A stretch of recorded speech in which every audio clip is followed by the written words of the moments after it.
Welcome back. ఇలా అందాన్ని ఆయుధంగా చేసుకుని వ్యాపార సామ్రాజ్యాలను ఏలిన ధీరవనితలకు చరిత్రలో కొదవే లేదు. అందానికి తమ క్రిమినల్ బ్రెయిన్ను కలగలిపి ప్రభుత్వాలను కూడా ఆడించే స్థాయికి చాలా మంది మహిళలు ఎదిగారు. ఇదేదో ఇప్పుడిప్పుడే కార్పొరేట్ వరల్డ్లో మొదలైన కహానీ కాదు.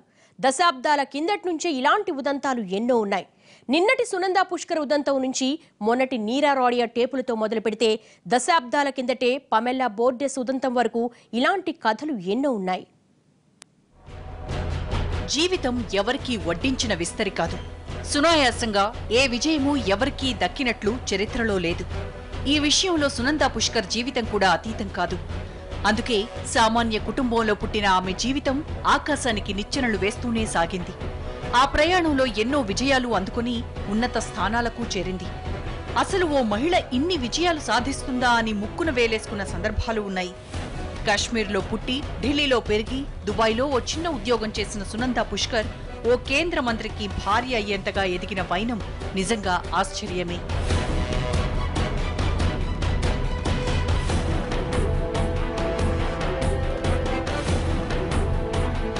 సునందా పుష్కర్ 5 పదుల వయసులోనూ వన్నె తగ్గని అందం ఆమె సొంతం. అందుకే ఓ కేంద్ర మంత్రి కంట్లో పడింది. ఆయన కూడా ఈమెను ఇష్టపడ్డారు. ఆయనకి అది 3వ పెళ్లే, ఆమెకి అది 3వ పెళ్లే. అట్టడుగు నుంచి మొదలై అప్పటి వరకు ఎన్నో ఒడిదుడుకుల మధ్య సాగిన సునంద జీవితం ఒక్కసారిగా మారిపోయింది. కోట్లలో ఆమె మునిగి తేలింది. అప్పటికే వ్యాపార రంగంలో బాగా సంపాదించిన సునంద ఆపై లగ్జరీ లైఫ్ అందుకుంది. శశి థరూర్ని పెళ్లి చేసుకున్నాక ఆమె లైఫే మారిపోయింది. అప్పటి వరకు పెద్దగా ఎవరికీ తెలియని సునంద ఒక్కసారిగా సెలబ్రిటీ అయిపోయింది.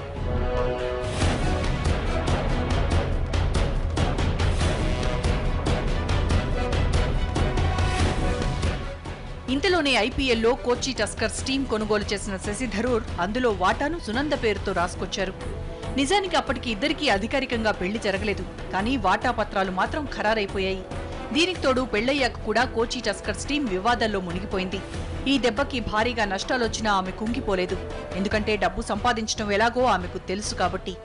అయితే ఆ ఆనందం సునంద జీవితంలో ఎక్కువ కాలం ఉండలేదు. 3వ పెళ్లి కూడా 3 నాళ్ల ముచ్చటగానే మిగిలిపోయింది. భర్త హిస్టరీ తెలిసి పెళ్లి చేసుకున్న సునంద అదే హిస్టరీ రిపీట్ అవ్వడంతో తట్టుకోలేనంత ఒత్తిడికి గురైంది.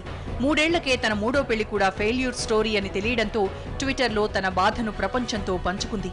కానీ అనూహ్యంగా ఆ మర్నాడే ఆమె శవమై కనిపించింది.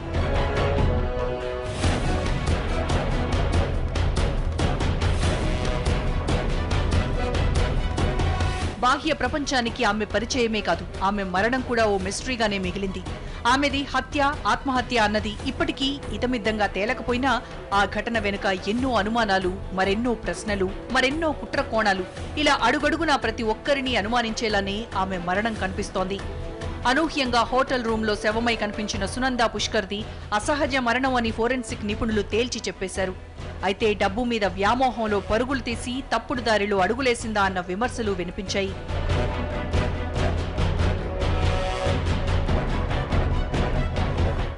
ఇండియాను ఊపేసిన అతిపెద్ద స్కామ్ 2G స్కామ్ అయితే అందులో ఆ స్కామ్ను ఊదరగొట్టేసిన పేరు నీరా రాడియా. కేంద్ర మంత్రుల దగ్గర నుంచి ప్రముఖ పారిశ్రామికవేత్తల వరకు ప్రతి ఒక్కరిని గడగడలాడించిన నీరా రాడియా అప్పట్లో కార్పొరేట్ స్కామ్స్ లో తనకంటూ ఓ పేజీ ఉండేంతగా పొలిటికల్ చక్రాలు తిప్పింది. పొలిటికల్ లాబీయిస్టుగా ఉంటూ అటు రాజకీయ నాయకులను ఇటు బ్యూరోక్రాట్లకు మధ్య వారధిలా, ప్రభుత్వానికి కార్పొరేట్ కంపెనీలకు మధ్య మధ్యవర్తిగా వ్యవహరిస్తూ కోట్లకు పడగలెత్తిన మహిళా లాబీయిస్ట్ నీరా రాడియా. వైష్ణవి కమ్యూనికేషన్స్ పేరుతో రిలయన్స్, టాటా కన్సల్టెన్సీ వంటి బడా కార్పొరేట్ కంపెనీలకు ప్రభుత్వానికి మధ్య లాబీయిస్టుగా వ్యవహరిస్తూ కోట్లు వెనకేసింది నీరా రాడియా. ఓ సాధారణ కుటుంబంలో పుట్టిన నీరా రాడియా చిన్న చిన్న ఉద్యోగాలు, వ్యాపారాలు చేస్తూ కాలం గడిపింది.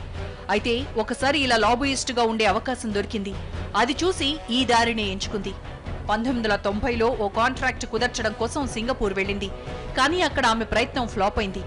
ఆ తర్వాత ప్రయత్నిస్తూ కార్పొరేట్ లాబీయిస్టుగా అవతారమెత్తింది. అక్కడి నుంచి ఆమె లైఫే మారిపోయింది.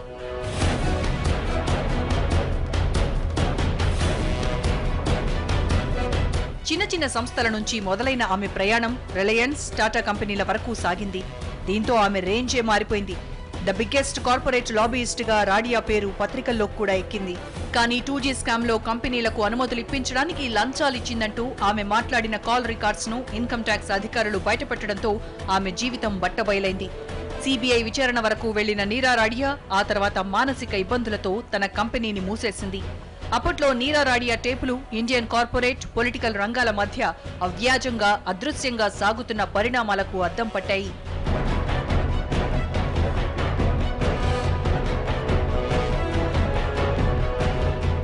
ఇలా ఇప్పుడే కాదు, దశాబ్దాల కిందటి నుంచే ఇలాంటి కార్పొరేట్ లాబీయింగ్లకు తమ అందాల్ని పెట్టుబడిగా పెట్టి రాణించిన మహిళా మణులున్నారు.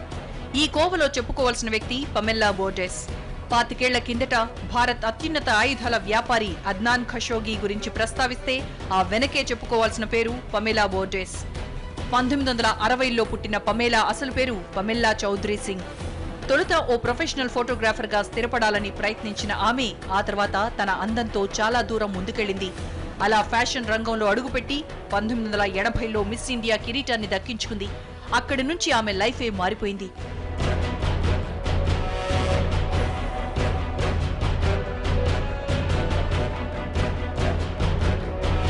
మిస్ ఇండియా అయ్యాక పెద్ద పెద్ద వాళ్లతో పరిచయాలు పెంచుకున్న పమెల్లా కంపెనీల మధ్య మధ్యవర్తిత్వాలు, లాబీయింగ్లు చేసేది.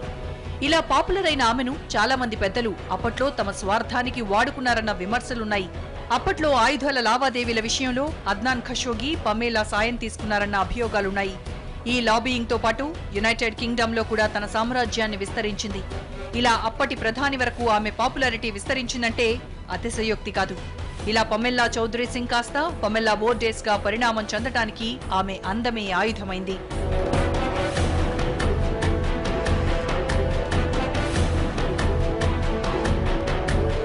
ఇలా అందాన్నే ఆయుధంగా చేసుకుని వ్యాపార సామ్రాజ్యాలను ఏలిన ధీర వనితలకు చరిత్రలో కొదవేలేదు. అందానికి తమ క్రిమినల్ బ్రెయిన్ ను కలగలిపి ప్రభుత్వాలను కూడా ఆడించే స్థాయికి చాలా మంది మహిళలు ఎదిగారు. ఇదేదో ఇప్పుడిప్పుడి కార్పొరేట్ వరల్డ్ లో మొదలైన కహాని కాదు. దశాబ్దాల కిందటి నుంచే ఇలాంటి ఉదంతాలెన్నో ఉన్నాయి. నిజానికి యావత్ మహిళా ప్రపంచంలో ఇలాంటి వాళ్లు అతి కొద్ది మంది మాత్రమే ఉన్నారు. కానీ ఇలా అడ్డదారిలో ఎదిగిన వాళ్లంతా ఒక స్థాయికి చేరుకున్నాక అధఃపాతాళాలకు పడిపోయారు తప్ప అక్కడే ఉండిపోలేరన్నది మాత్రం వాస్తవం.